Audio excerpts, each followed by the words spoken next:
Reports have surfaced proposing Muhammad Ali was infused with a medication known to influence Parkinson's illness in the late 70s as a feature of a plot by the U.S. government to strip its most persuasive, appealing and unsafe pundit of his voice and physical quality.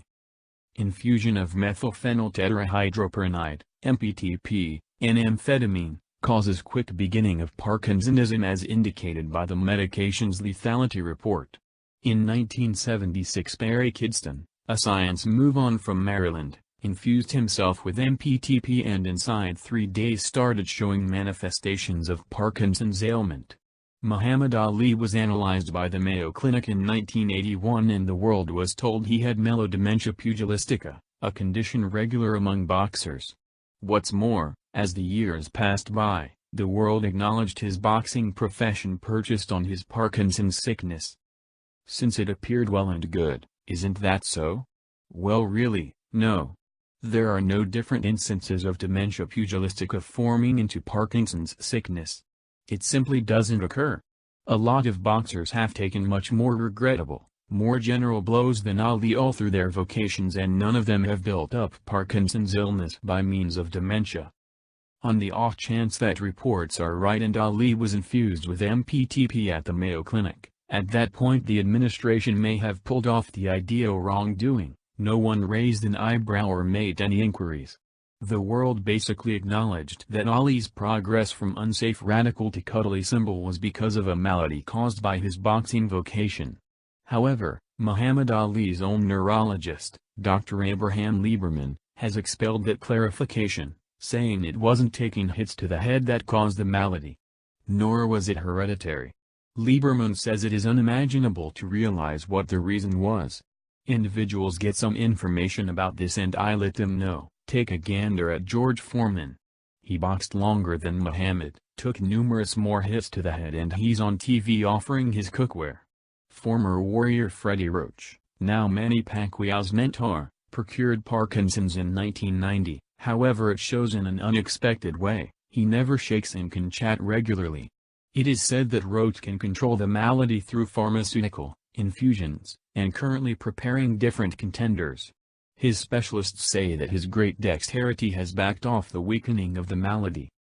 Yet, in the event that this is the situation at that point without a doubt Ali's phenomenal dexterity would have kept his condition from being incapacitating to the point that it immediately annihilated his capacity to talk articulately, ostensibly his most prominent endowment of all.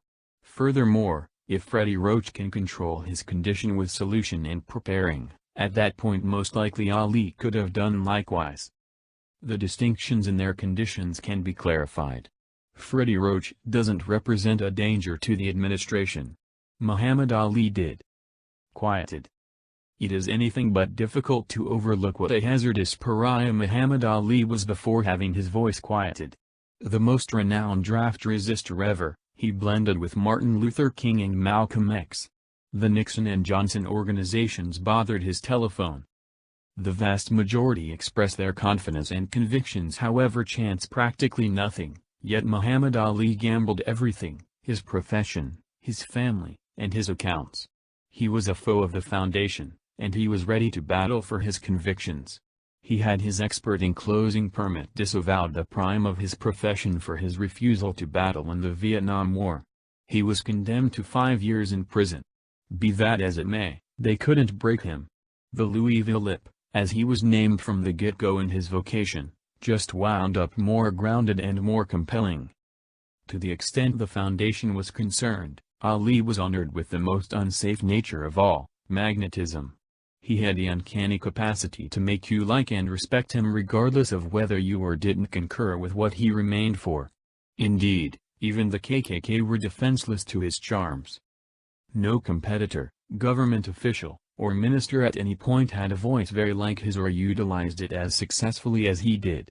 On the off chance that he was that compelling while at the same time committing his brain, body and soul to life inside the ring, envision how effective he could have been after retirement when he intended to utilize his psyche, body and soul to roll out improvements outside the ring. Martin Luther King was killed. Malcolm X was killed. Muhammad Ali, too huge a name to be taken out in a muddled death, was quieted.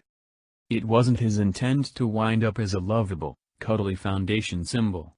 He would not like to be adored as a blessed game star. Muhammad Ali was a great, unsafe political figure. He may have kicked the bucket in 2016, yet the world lost him when his voice and quality were taken away in the late 70s.